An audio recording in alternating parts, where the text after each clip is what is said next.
Welcome everyone to Red Planet Live. I am your host, Ashton Zeth.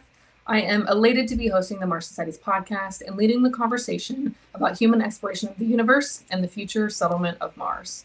As a longtime space enthusiast, I am passionate about STEM education and making humanity an interplanetary species. Thank you everybody for joining today and supporting Red Planet Live. Well, like always, going to kick off today's conversation with just a couple quick Mars Society announcements. The first is that the Mars Technology Institute recently launched the Mars Against Hunger Prize, which is a global competition to develop innovative food production technologies for sustaining human life on Mars. With traditional greenhouse methods proving inefficient for large-scale settlements, MTI seeks alternative biotechnologies such as methane-based protein production. These advancements could not only support future Mars missions, but also help combat hunger on Earth. Innovators worldwide are invited to participate by submitting a preliminary report by June 30th, 2025. For more information, you can go to this link right here or go to marssociety.org. All right. And secondly, if you are enjoying this podcast, please take a moment to rate us on Spotify, Amazon, Apple Podcasts. Your support does help us reach more space enthusiasts like yourself and bring you better content. So we sincerely appreciate the support.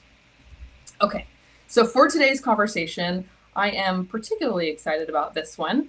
Over the years, I have read various books and articles and watched movies and, as a space enthusiast normally does, about the space industry, and this person's name has come up many, many times.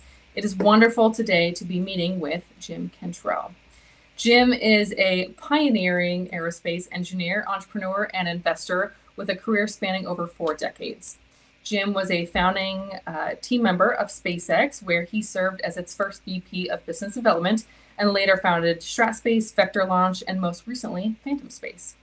With experience at NASA JPL and the French Space Agency, Jim has worked on over 46 satellite missions, including Iridium NEXT, LightSail, and OSIRIS-REx. He has been a key innovator in software-defined satellites, micro-launch vehicles, and space situational awareness. And beyond aerospace, Jim is an avid road racer and founder of Vintage Exotic Competition Engineering, specializing in race car design and restoration. He has also held various executive roles and serves on multiple corporate and advisory boards, shaping the future of space and technology. Everybody welcome Jim Cantrell. Thank you. Thank you. Happy to be here. I'm so excited to be chatting with you. This is, if you follow me on Instagram, for those of you that do, you may have seen that I posted earlier today that this is a little bit of a full circle moment for me. When I was reading your book, Breaking All the Rules, right there, there was a line you mentioned about when you got that call, and it was from Elon Musk. And he said to you that he wanted to start a private space company, and he'd been recommended that he reach out to you by a mutual friend, Robert Zubrin. Obviously, Dr. Zubrin is the founder of the Mars Society, so it's so cool to get to read stuff like that and then get the opportunity to speak with you. So thank you so much for being here. Yeah, my pleasure. My pleasure. I've go back to the early days of the Mars Society, so bit of a full circle for myself as well. I love it. We're in the same boat there. But we're going to kick off today's conversation with a segment that I do every episode. It's called Question of the Day. There's no right or wrong answer. It's just meant to be an icebreaker, just to hear your opinion on something. And recently, I was at the Kennedy Space Center in Florida with my Thunderbird cohort. So it was really cool that I got to see, a bunch of the American space program history, and everybody always gets so excited, especially, those space enthusiasts. It's like nerd Disneyland for them, myself included. So that has inspired today's question, which is, if you could witness any historical moment in human history, what would it be? Now, I'll give you a second to think about it. Some examples could be like building of the pyramids, the Wright brothers' inaugural flight, the moon landing. What would that moment be for you if you could witness it? Boy, that's a tough one, right? There's so many things about history that are fantastic. I guess one of the things that I, really am into is exploration. Like the Mars Society is about settling Mars, and I'm starting to think of going to Mars as sort of the equivalent of when our ancestors from Europe came to the New World and discovered it, for the Europeans at least. And I think it would be that moment when the Vikings landed in North America for the first time, somewhere around 1000 AD. That was Hmm. really the first Europeans that stepped foot here, and that's so symbolic to me, about the equivalent of going to Mars. And look, we made a settlement and a civilization here that went back and saved Europe from its own fascism, many hundreds of years later. So who knows where this all goes? Yeah, that's a great answer and on the spot too. I love it. Let's see. Saying the moon landing seems like an obvious answer, especially after being at Kennedy Space Center. Um, you, But I did see that on TV, right? right, I'm old enough. right. So I would, my mind also went to 1776, like the founding of our country, to witness, the founding fathers signing the Declaration of Independence. I think that would be a pretty cool moment. I mean, maybe in that moment, they didn't know quite the impact that they were going to have in that moment. Wanting to be a sovereign nation. So I think that would be a pretty cool moment to go back and Oh, live. yeah, yeah, yeah, it would. Yeah. And I'm sure we're going to have some responses in the chat too. So, those that are sure to put your moment that you want to witness in history. Well, there's something for everybody in history, and Yeah. that's one of the reasons we like to study it. I've become fascinated with the Templars, the medieval knights that went Yeah. into the Middle East, and they were the ones that set up the original Western banking system to be able to fund the pilgrims as they came through the Middle East, and kind of like the early Swiss in a lot of ways. They eventually got chased out, of Jerusalem and the rest of the Middle East by the various Muslim tribes. But yeah, it was a hell of a moment in history, and about that, the better I think you can comprehend where the future might go. I think it's a really underrated study for most of us in the technical fields. Hmm. We're going to have a question about this. I have a question about, history and how that impacts our future and maybe what lessons we can learn from that later in the conversation. So we'll keep Okay, that on the back. But I want to hold you to remind everybody, those that are listening, if you have questions for Jim, please put those in the chat. I will try to sprinkle those in throughout the conversation. But I want to dive right in. I mean, I've got so many things I want to ask, and of course, we're not going to have enough time to get through all of those. fire So away. let's just start at the beginning. For those that aren't familiar or haven't had a chance to read your book yet, just give us if you can, a quick summary of like, how did you get into space? What was your educational background like that led you to where you are now? Yeah, so maybe it's typical, maybe it's not. I don't really know, but I grew up poor on a chicken ranch in Southern California to a family that, generations after generations never got anything past, its high school equivalent. Mhm. And so I never really had an expectation of going to college or let alone getting in the space industry. But my mother, bless her heart, and I don't mean that in the way they say it in Texas. She made sure I went to university, and it was a struggle. She and I struggled over it, mainly me telling her no.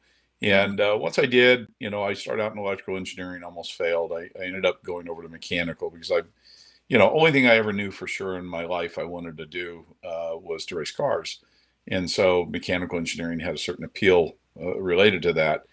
And with the idea that I would eventually go to Detroit to work for one of the auto industry giants, I ended up finding a poster in the hallway at Utah State University, which said, "Come help us design a rover for Mars." And it was a NASA-funded design course, mechanical engineering, 595, and it was taught by a guy, retired Colonel Frank Red. And so I went up and I applied for the course. It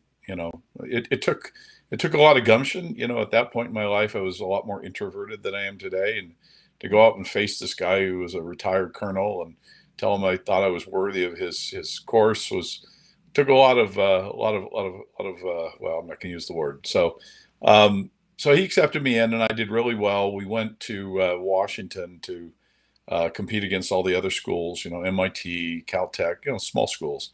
Mhm. And here we are from Utah State University out in the hayseed fields. And so we won. We got first place out of all this. And part of the prize of that was we got to send two of our best students to JPL, and so I was one of them. And when I went to JPL, I ended up working for a guy named Jim Burke, who was the Ranger program. That's the first American lunar program. He was their program manager back in the day, and Jim was this Renaissance man, and he just recently passed away. But Jim smiled at the world and had bright ideas and always had enthusiasm and a very independent way of approaching the problem. And so he and I really, really worked well together. But there was another crazy guy named Lou Friedman who started the Planetary Society, and he and Carl Sagan and Bruce Murray.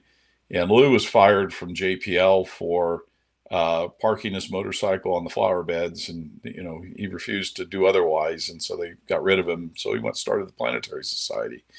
So he was working with the French and the Soviets on just trying to get the U.S. together with them to do more in space. This was in the mid '80s when there were still the Soviet communists out there, and we were locked in what we thought was a deadly Cold War that would end poorly, with all of us being vaporized by nuclear weapons.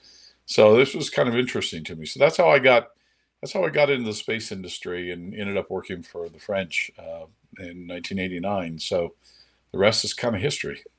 Yeah, it's a great story, and yeah, if you haven't had a chance to read it, check out Jim's book. It's great. I learned a lot, and there's a few moments where I literally laughed out loud. But one of the things that really intrigued me was the story about when you were at JPL and the snake. You're using a snake mechanism with the Mars balloon design. For those that are unfamiliar, can you talk us through what that prototype was? What was it? And trying to imagine what it looked.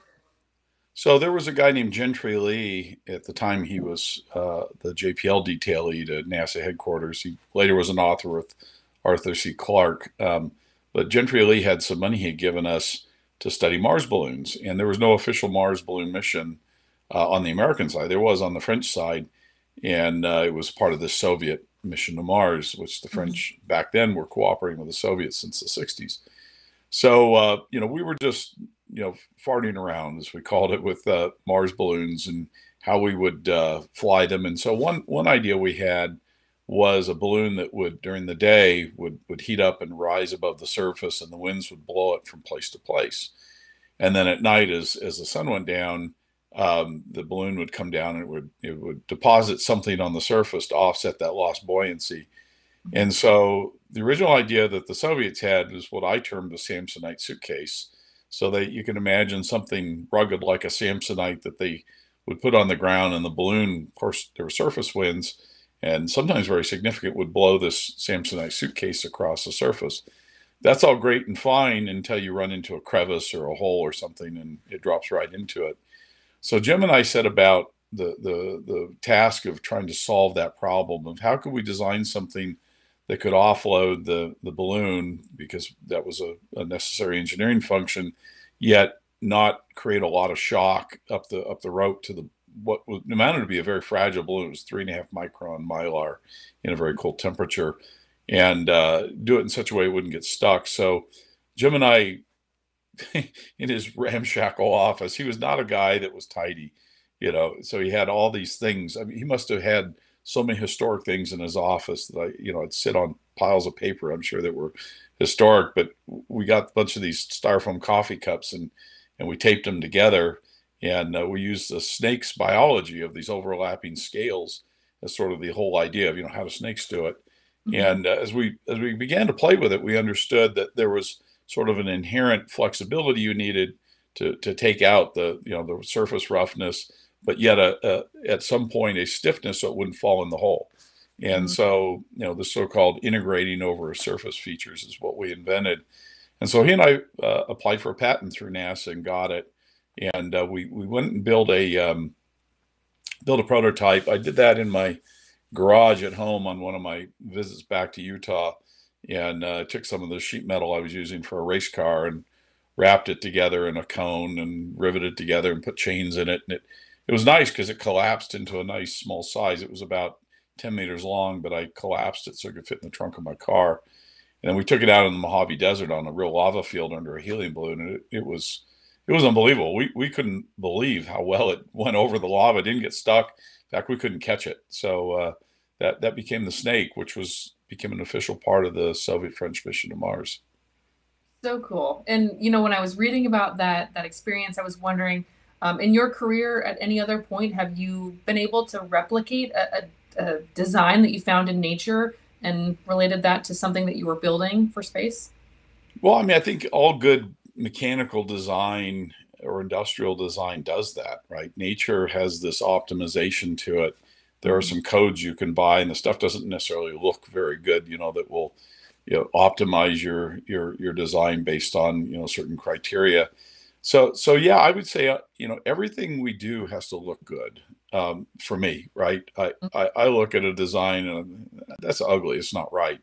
And so I'm constantly doing that, like with my car business, Mhm. when I have to build a car from the ground up, which I've done several times, something might look good on paper and you look at it in reality and you go, that's not going to work, so that's really emulating nature. But, except for like one of the Gossamer aircraft I worked on with Jim Burke, don't really go to look at animals necessarily how they're designed. A lot of people do for like robotics. There's a lot of interesting things you can learn from the way robots, or I'm sorry, animals move that can be replicated in robots, and some conservation of center of gravity, things of that nature is very, very interesting. Yeah, so I would say that's really true for all of us, and with rockets, it's another thing. It's like, well, it's got to look good to fly, and Mhm. as they say about aircraft. Yeah, There's always got to be a little bit of like an aesthetic element to it. It has to. absolutely. Yeah. Well, you mentioned, your car business. So you're an avid car racer designer. Like, where did that love come from? I don't know. I was born with it. Some of the earliest pictures I have of me when I'm, like 3 years old, I wouldn't allow people to take pictures of me unless I had a car in front of me. And then, there's later pictures of me in those little pedal cars. And then I got my first go-kart when I was, I think about 7 or 8 years old. And somebody in the neighborhood, their son had abandoned it in front of the house. And so I knocked on the door. And again, it was one of those things that took great courage. And Hmm. my reward was I got a go-kart. So yeah, it's been, it's the thing that kept me sane, kept me off drugs, kept me, away from, all the bad things that kids do. And, it was my motivation. And in fact, I paid my way through college because we really couldn't afford, the tuition. So I worked as a Ford mechanic all the way through college. And, frankly, I learned to be a better engineer because of it. I'll probably learn more doing that than I did, in the university about, real design. Hmm. I was wondering when I was reading about your time working in the auto body shop and the go kart that you were just referencing. I know I'm a sucker for a collectible. Like if it's something cool, space related, I want to keep it. You can kind of see I've got some of those things. Right. Those original go karts that you had. I wonder, have you got them in storage somewhere in a garage? No. No, I gave them to my On. nephews, who, are Gen Xers, back to our earlier conversation about generations. And they just, they didn't love it as much as I did. In fact, it's ironic. I have 6 children, and the two in my family that love cars and are racers are girls. And Mhm. one of them happens to be an auto mechanic. So yeah, I gave those away. Maybe I should have kept them, but I had such a chaotic life ever since then. I don't know what would have happened to them. Hmm. Well, speaking of the chaos and the life since then, would love to hear a little bit about your current business, Phantom Space. Sure. For those that don't know, what is it? What's its purpose? Maybe your vision. What are you trying to build with Phantom Space? Yeah, sure. Well, we think of Phantom Space as being the Henry Ford of space. And if you go back 100 years to Henry Ford, he and his company made terrestrial transportation available to the common person.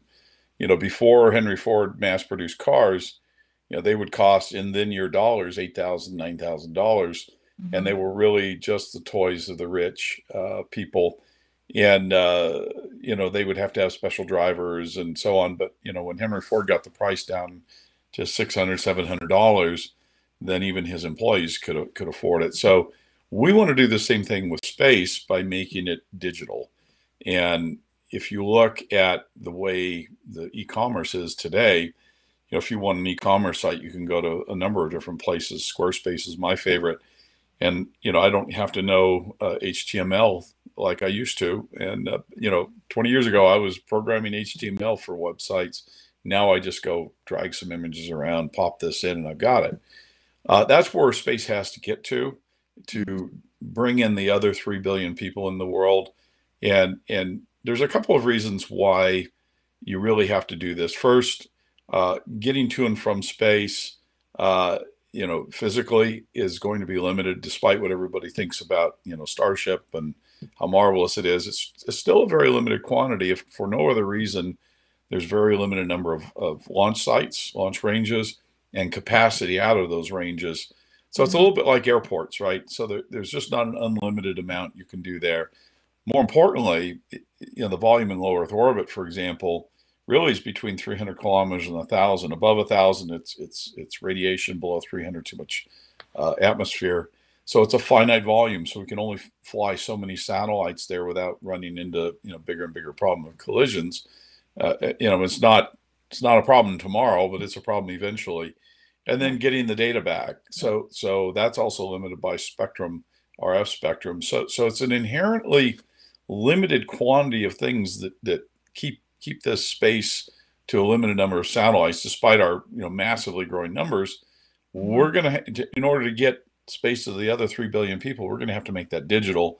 We're going to have to make it such that you don't have to build a satellite, go to somebody like us and launch it to have a space activity, to have a space app, if you will. So that's our phantom cloud. Think of it as micro data servers in space that also routes all the data from the satellites, the third-party satellites, through our servers so that you can apply artificial intelligence to it. So to support that, we're building a launch vehicle and we build the satellites. And so you might say, well, why do you need all of that? Well, all you have to do is look at SpaceX.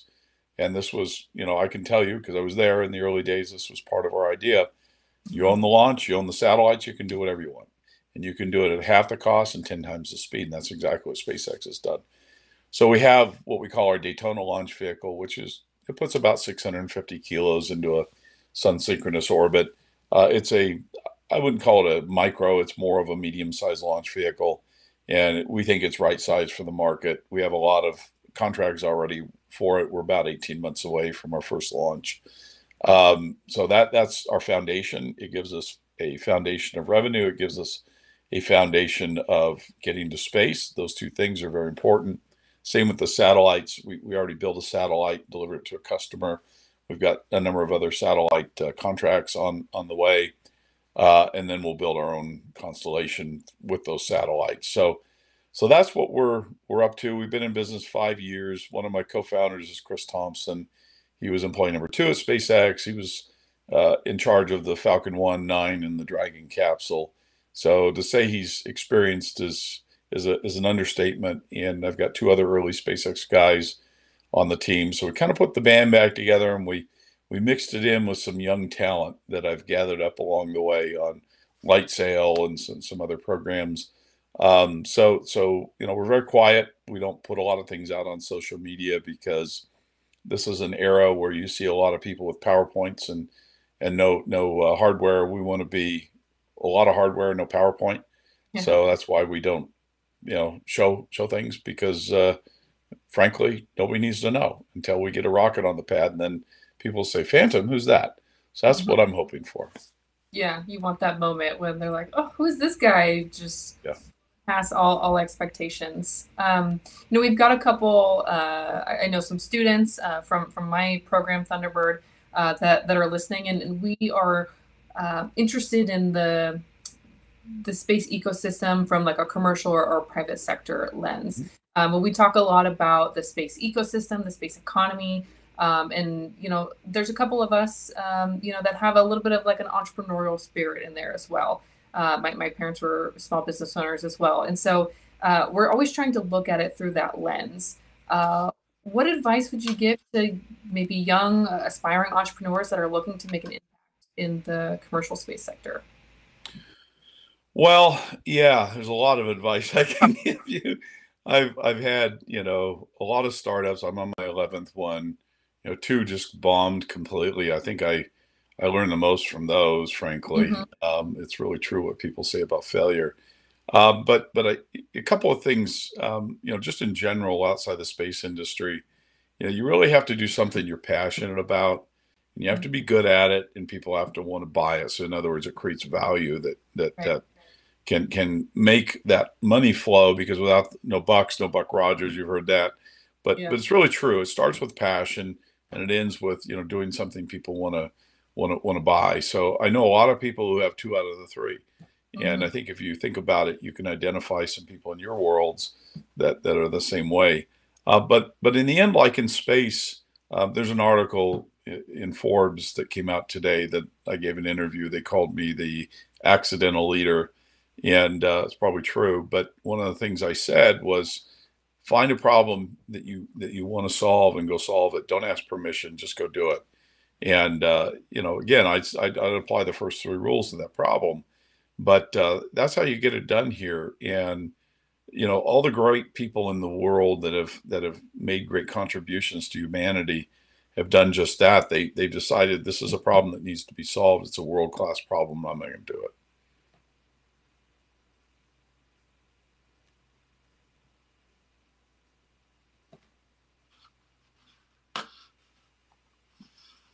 Did I lose you guys?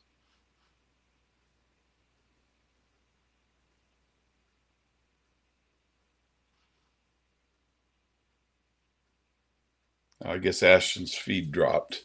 So yeah, I can talk a little bit about that until Ashton gets back. I mean, if you look at SpaceX, I remember the early days, when Elon said, "Hey, let's do this."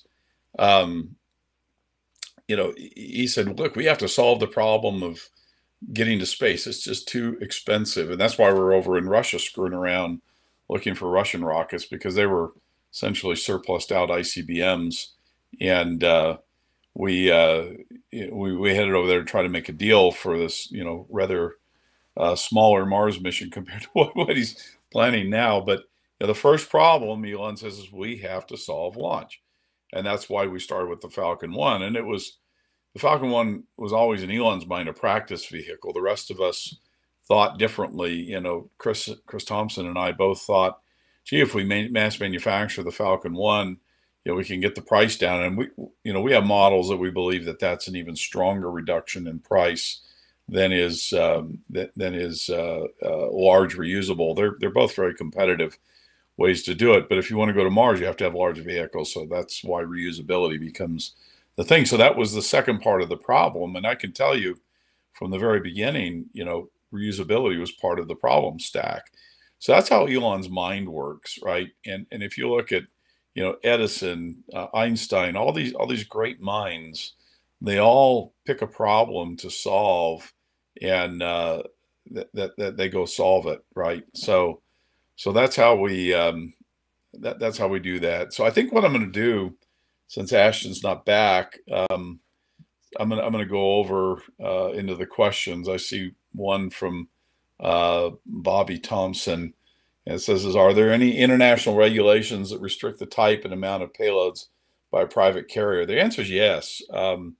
So you can't put nuclear warheads in space. I know that seems ludicrous, but there's actually a treaty about that for good reason, as it turns out. And But more importantly, the regulatory regime, at least for the U.S., has changed over the years. It used to be you could not launch satellites with resolution, even approaching a meter, sort of ground sampling distance. And over time, that's come down to about 6/10 of a meter. There we go. She came back. So there are also other regulations up there.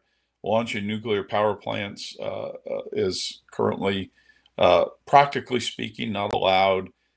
Every time you go through a process of getting your satellite approved, they'll ask you two things. What radio emissions do you make? What kind of cameras do you have on? Even if we have star cameras, which we just use for looking at the stars and determining which way we're pointing, becomes an issue, because there are things up there people don't want you to see, right? There's classified things, and so there's keep out zones, as it turns out. So you enter into this, at least if you're a U.S. Satellite operator, you enter into this really weird world where those sort of things happen. So, welcome back. Thank you. I can honestly say that has never happened before. I'm not sure what happened there, but we're here. Well, we just kept talking and answering questions. So the Excellent. floor is yours now.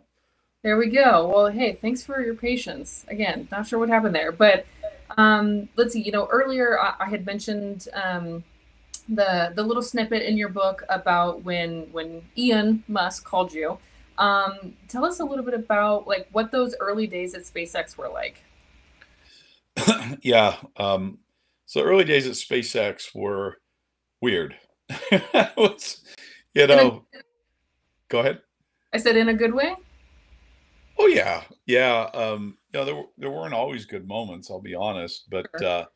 it was a typical startup. Like I told you earlier, I've been through 11 startups, and this one was no different. We were being led by a guy who was really experienced at it, which seems kind of funny now, right? Looking back on it, and everything is sparse. When you're one of the first 10 or less, you get to do everything. I shouldn't say get to, you have to do everything. Right. So I remember one day sitting, this was on Grand Avenue in El Segundo, the old first plant we had. And it was a crappy building, but it was, is what we had. Mhm. And the network wasn't working and I couldn't get internet. And I remember, just getting frustrated with trying to get the network to work. And this guy named Brandon Sykes, who was the VP of IT for PayPal, he was our guy. So I called Brandon, this, that, and the other. And I remember looking out on the floor where we would be building rockets, and Elon was too cheap to paint the floor. It was like a bare concrete floor with a lot of rubber marks on it. And we're Mhm. all like, "Hey, Elon, we need to really paint the floor." And we got a bid for it, $60,000 back then. And I thought Elon was going to have a heart attack, right over $60,000. And there's insulation falling. Of course, he parks his McLaren, his $1 million McLaren in there. And so that moment just has always stuck in my head. And I went out and took a picture of his McLaren sitting there, and I just thought, this isn't going to work. you know. And then there were other moments where, Elon was a very demanding, is, I should say, a very demanding person. And I'm watching this whole Doge thing, and I think I can smell it from here, because I'm having flashbacks, to the 3 a.m. phone calls, where are you? Well, I'm in bed. What are you doing? I'm sleeping like most people. Well, Mhm. I'm at work and you need to be here, clank. Yeah. And so that was like, well, at one time I was in Utah at my home. So I found a flight, was down there by about 9 o'clock, but he was none too happy that it took me that long to get 1,000 miles to work, right? But he would not take no for an answer. And I think that's, there's two things that define Elon that I think makes him different. And this is, if you look at Doge, like it or not, right? I'm not even going to get into that conversation. But like it or not, the man does not conceive of failure. He Mhm. took this on, and in his mind, he's going to succeed absolutely, and he will do everything in his power to make it succeed, and he will co-opt anybody and everybody to make it succeed. That's why when people ask me, "Well, do you think they'll really make it to Mars?" I say, "Absolutely." Mhm. This was the idea. I can tell you, in those early days, it was an act of insanity to say in 2001 that we're going to build a launch vehicle ourselves. Nobody had done that privately ever. To Mhm. that point in time, only nation states could do that. They're the Right. only ones that had the capital, of the financial capital and the human capital to make it happen. And so at that same time, Elon would come to me and say, "Hey, look at this." And he'd pull out this drawing of a Mars base. And, it was a facepalm moment for me. Yeah. I'm like, Elon, look, we're bad enough talking about making rockets. People think we're insane. You talk about this is kind of like talking about aliens visiting me last night, Mhm. but he was thinking about that from the early days. And I have absolutely no doubt in my mind that he considers this a mission that if he fails, he will have failed in life. So he will do everything in his power to make it happen. I think he'll make it happen, right? Yeah. And so that whole startup, I have to tell you, when he called me and we got together and we went to Russia, it just seemed like another guy with a lot of money that wanted to do something and it wouldn't go very far. And in my book, I compare it to people that, got rich guys that come to the racetrack and they Hmm. watch the cars go around. They're like, oh, this sounds great. And then they say, oh, I want to learn how to race. And they get in the car and then they figure out it's hot, it's miserable, it's hard work. You get sore. You have to love it. You have to absolutely love it. And Hmm. most of these wealthy entrepreneurs that made their money on software get into the aerospace industry. It's just like racing. It's hard. It's gritty. We're nasty people. Like we're all a little clique, and we can see these guys coming from a mile away. And that's what I thought Elon was. I was wrong. I was way, way wrong, and never imagined he had this kind of gumption. Most people don't know, the fourth rocket on the goal line that finally worked. They were down to $180,000 in the bank. They were almost done. And unless you really dug into some of the books about SpaceX, you wouldn't necessarily know that, right? So looking back on it, I've learned more sort of in retrospect than I did at the time. I left early because I didn't think it would work, and I said, well, I got all these guys want me to do a bunch of classified space stuff, and that sounds fun, and so I went and did that. Yeah, gonna go work on those things. Well, with he does have a tenacity, like you said. He's gonna get there, and you have to appreciate that. He's not willing to fail. He will literally do anything and everything, and spend all of his money to try to make it happen. And so, with the changing of the tides right now, we're seeing this new momentum with, for example, like Jared Isaacman being selected, or nominated for leading NASA. Like, I think there's this new wave of enthusiasm and excitement and focus specifically on Mars. So it's exciting time.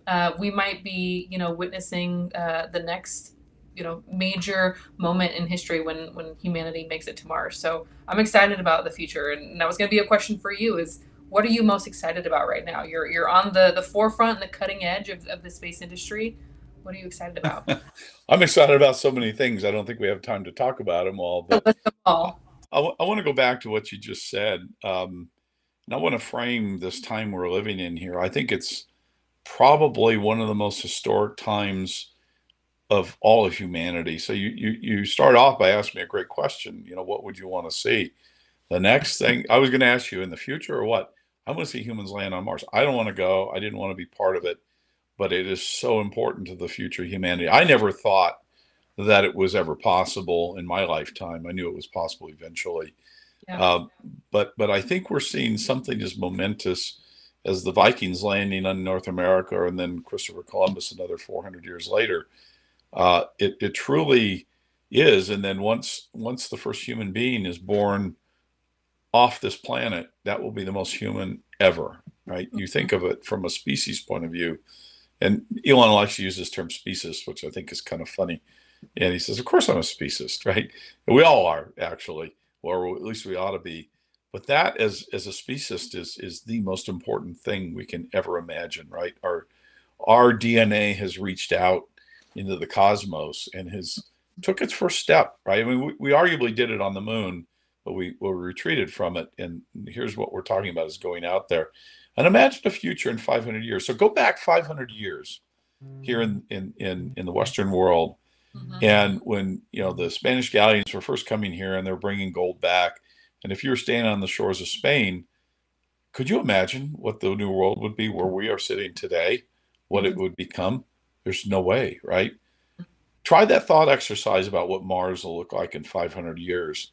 And maybe there's a future on Mars where, I know this is a little sci-fi, but future on Mars where there's whole industries there, that there's gigantic cities, that they've terraformed parts of Mars, that it becomes a livable second home to humanity, that then is on its way figuring out how to actually go to the stars, which is the thing that fascinates me the most, right? So these things all thrill me to death. I'm also very thrilled to death about digitizing space. That's why I'm still in this. I'm 60 years old, and I should be playing with my grandchildren and racing my cars more and spending time, looking at the lake in Utah where I have a house. But I'm driven. I'm driven by doing that digital transformation. I think it needs to be done. So I kind of understand Elon in a way. I don't have nearly the drive he has, but boy, it just still keeps me awake at night. Yeah. Well, most people, I'm not sure if there anybody is that has quite the same drive, but I hear you there. Having the drive and that, this is a fundamental humanity, saving potentially effort. And you hear about astronauts that go to space or they're at the ISS and they get the overview effect where they're looking back at Earth and they don't see those borders, they don't see different races or ethnicities or languages. Like they just see one unified humanity. And I think that's part of why this is so important for humans to get to Mars. Right now, there's a lot of negativity in the world and fighting and there's just all these things that make it feel like, hey, we're more divided. But I think once that first human makes it to Mars, we're going to become a lot more unified, and I'm Yeah. hoping to see that moment. So, So however, here's my peacenik offering to you guys, right? yeah, I'm a Latter-day peacenik. Think of all the money and the treasure and the blood that's been spilled in wars and hell, the years I've been alive. And if mm-hmm, we use that to settle Mars, if we use that to go out somewhere else, how much better off would we be as a species? It's just immense, right? I just get sickened by all these wars and mm-hmm, just the pure waste of human effort that it took to build these cities and to maintain them and if you're a parent like me, you think about all the children that are killed in that, and I don't mean small children, but every one of us is somebody's child, right? And mm-hmm, the heartbreak, and it's just terrible. So yeah, it's a very aspirational and inspirational goal to go to Mars and to plant a flag, if you will, there that humans are here, and mm-hmm. I can't wait to see it. Yeah, same. Very excited, and we are naturally trying to save ourselves. It's that fight or flight response. There's a lot of reasons for us to go to Mars, but we're natural explorers. We're curious, but in the far off chance that there's another asteroid that comes to Earth, like we want to be able to save humanity. I think that's a driver as well. That no matter what happens by having humans on another planet, we will at some level save the species. And I think that there's something inherent in all of us about wanting to save ourselves, save people. So just another reason for us to make it to that next planet, and that's very exciting. In your mind, what are some of the like technological things, innovations that we still need to potentially create or refine for us to get to Mars? Obviously, we need to make it feasible economically, like there's the launch cost. But what else do we need to accomplish before we get humans to Mars? Yeah, chemical propulsion is pretty good. It's good enough in the size that starships coming together with to go to Mars. To get beyond Mars, it's really not good enough. Mhm, So the problem is physics is a very stubborn thing, and we just don't have anything. It's not really a matter of like solving AIDS or any of these sort of things, or the Manhattan Project for that matter, of going out and inventing something that's better. There's almost this evolutionary path that we have to have. Again, I would argue all the resources we poured into war would be better spent on this, but we mhm, really need propulsion. Somebody I saw in the questions was asking about nuclear propulsion, and yeah, there's just this stigma, unfortunately, that our news media, since I was a kid, has made us all afraid of nuclear energy. I'm here in Arizona, and we have the U.S.'s biggest nuclear power plant. And do I lose any sleep over it? Hell no.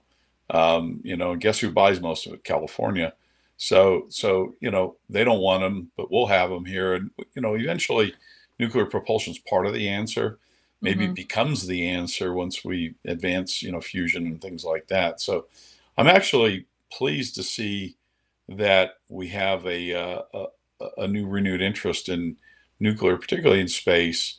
mhm, of No, nobody wants that stuff falling in their backyard, of course, but course. the Soviets did that in 1979, dropped a nuclear powered radar satellite in Canada.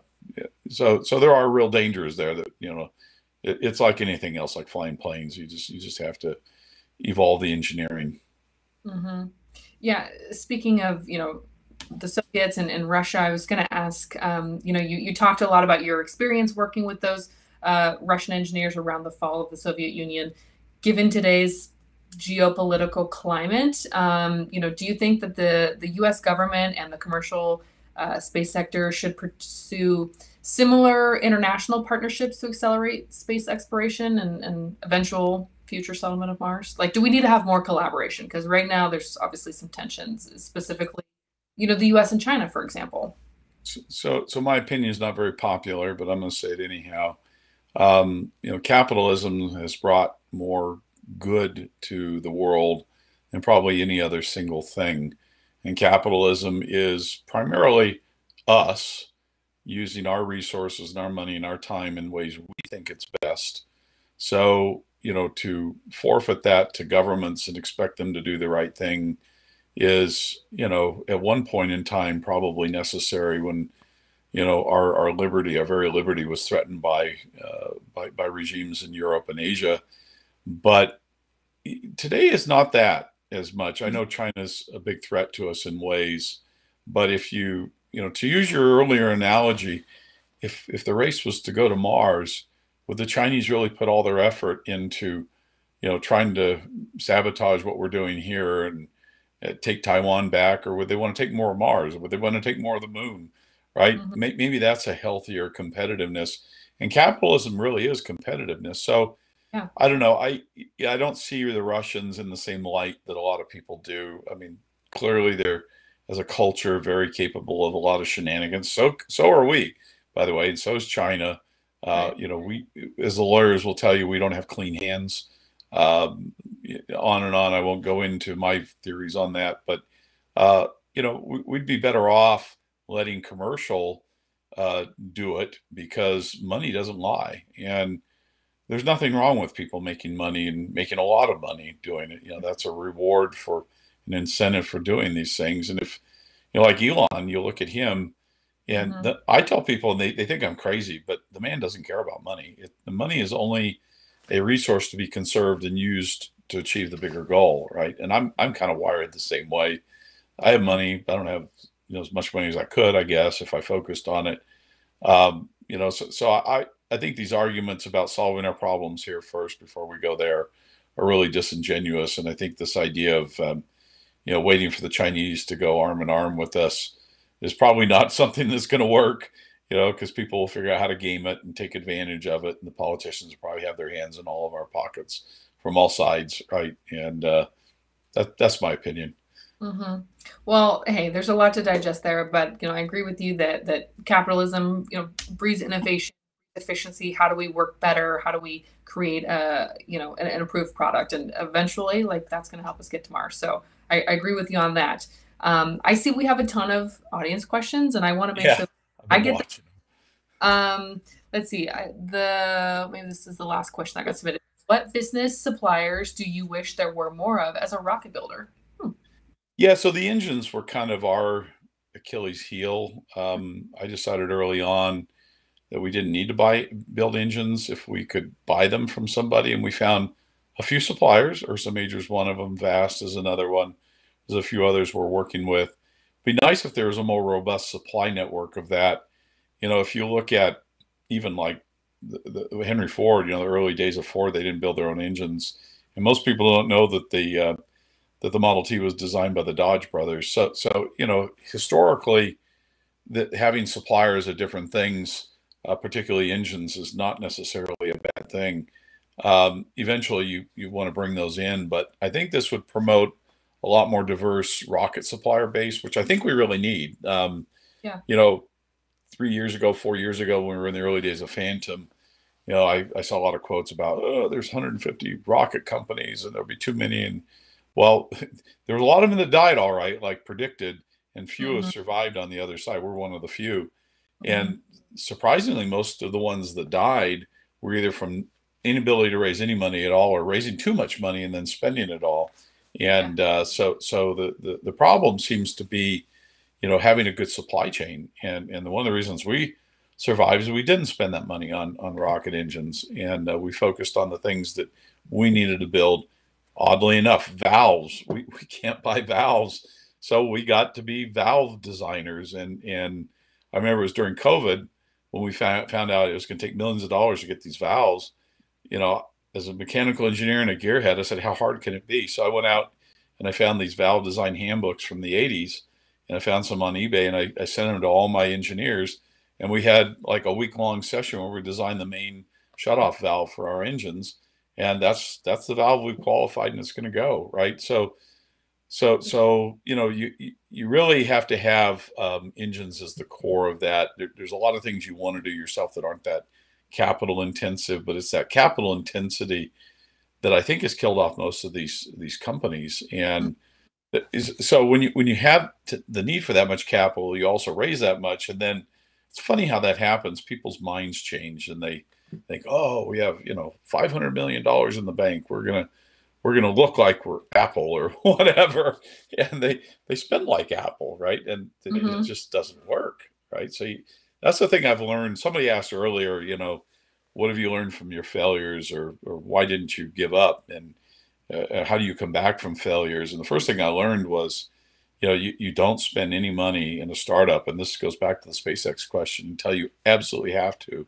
Then you wait another month, and then by then most people figure out, oh, we didn't need that after all. There's a lot of waste in how we do things. When I've had failures, I just won't give up, and I just have to keep coming back and back and back at it.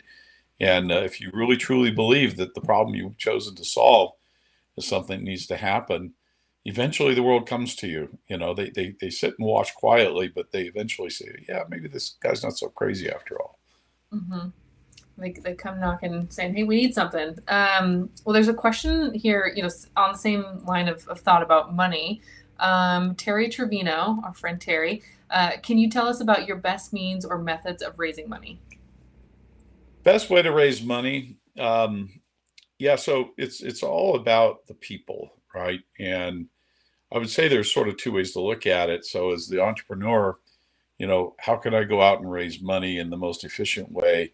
But you also need to think about, how can I go raise money from the right people? And there's different flavors of money out there. And, some of my failures have been, I think, from engaging the wrong flavor of money in part. It's a self-inflicted wound exacerbated by that. But the best way to raise money in a startup is to have a great team, and a great team that all believes the same thing.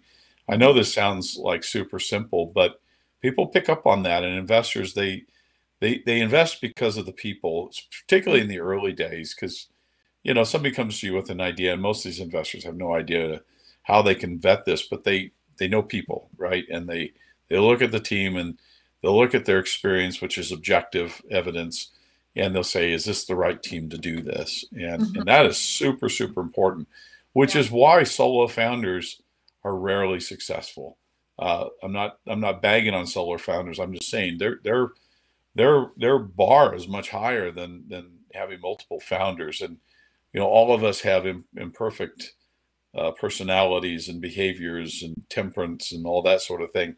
So when you have multiple founders, you tend to fill each other's holes, and my strengths aren't his strengths, and so forth. So behind that, you've got to have a great story, and a great team and a great story is what raises money. And then the third thing is frugality, right? If you got the first two, but you're spending money like a drunken sailor, as we say, people are eventually going to stop putting money into you. So, yeah.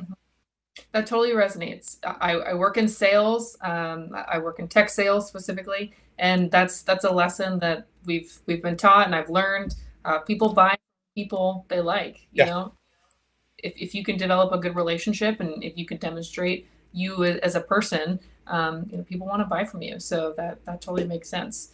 Let's see, another question here. This is from Bobby, who asks, what do you think a realistic timeline to launch American astronauts to plant a flag on Mars? What do you think is a realistic timeline? So, yeah, I'm going to go out on a limb here. So you guys all know probably that every 2 years is the optimum launch time. They call it the launch window. And we've got one coming up roughly in 2 years.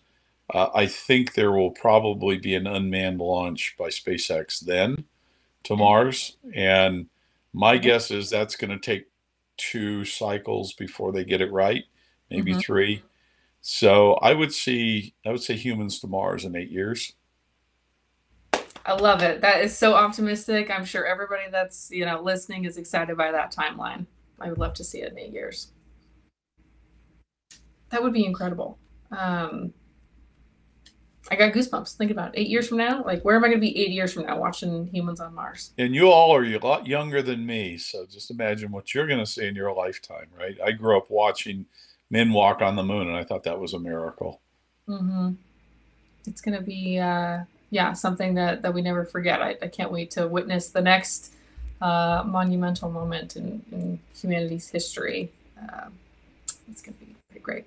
Let's see. We've got a few more minutes. I'm not sure if this question got asked while I was dealing with technical issues. What lessons would you share for people building businesses and industries on Mars? That's a really, I have to say, that's the first time I've ever heard that question. So I love it. Um, I would think about building infrastructure. So, I would use historical comparisons. I would think about, the first, it's more like the Europeans that first landed in the New World. Like there were people living here, obviously, but they had, grown up generations with skills and perspectives and preparation and things taught to them. The Europeans came here and had to learn from zero, right? And so assume that sort of same thing happens. We get to Mars, right? How are you initially going to survive? How are you going to survive through the winter, so to speak? Because there are seasons on Mars, right? How are you going to build on that survival, and Mhm. what sort of things are needed, right? That's going to be the first 50 years or so. So if you go back to history, 1492, Christopher Columbus lands here. There was the Roanoke colony, which was what, roughly 1589, and that colony died out. And then there was the Jamestown colony Mhm. in 1607, as I recall. And by the way, one of my great grandfathers was on the second resupply mission. They almost died. And just like Mars, there'll be resupply missions, right, for the first bit. And eventually, we're self-sustaining. And then what was it, like 1628? I think was Mayflower and that group. So there was 100 years almost before human settlement really settled in here. Where I live here in Tucson, the first Spaniards came through here in the late 1500s. So this part of the North America has actually been explored by the Europeans for a long time. But if you start looking at how that went down and the sort of things they needed, we don't have natives, I don't think, on Mars. So it's a little bit more like walking into the Sahara and how you're going to survive there. Mhm. I think I personally believe SpaceX will come with the bulldozers and tractors and cyber trucks. I see the boring machines boring holes in the side of mountains, and that's where we're going to live. And then the cyber trucks are going to drive around, and they're built to be pressurized, and that's why Elon throws a rock at it and says it's not supposed to, or I guess it was a steel ball, not supposed to break. I mean that's Mhm. that's all Mars stuff, right? And we have to set up power stations and power grids, and then the picks and the shovels after the settlement starts, the things that all the railroad guys made money on selling that to the miners, right? So that's, I mean, we're sort of back to the future in a way. Going to Mars, it's like repeating history from 500 years all over again. I guess the saying is true. History repeats itself. Everything is Sure cyclical. does, just on a different scale, right? It takes us Right. 18 months to get to, well, I guess it's 9 months to get to Mars on a reasonable trajectory. I mean, that's not that much far off sailing from Europe to the New World. I think it was like 3 months back then, 3 or 4 months. Mhm. Yeah, and obviously, there's different agencies like NASA, for example, of course, that does their analog missions. But the Mars Society has MDRS, where analog astronauts can go and they're testing their what it's going to be like to live in small confined space with a crew. And so, hey, 9 months. If you could make it 9 months, get to the red planet. I mean, that doesn't seem like so long when you're on that journey to be the first to witness another planet. It would be incredible. Take a lot of books.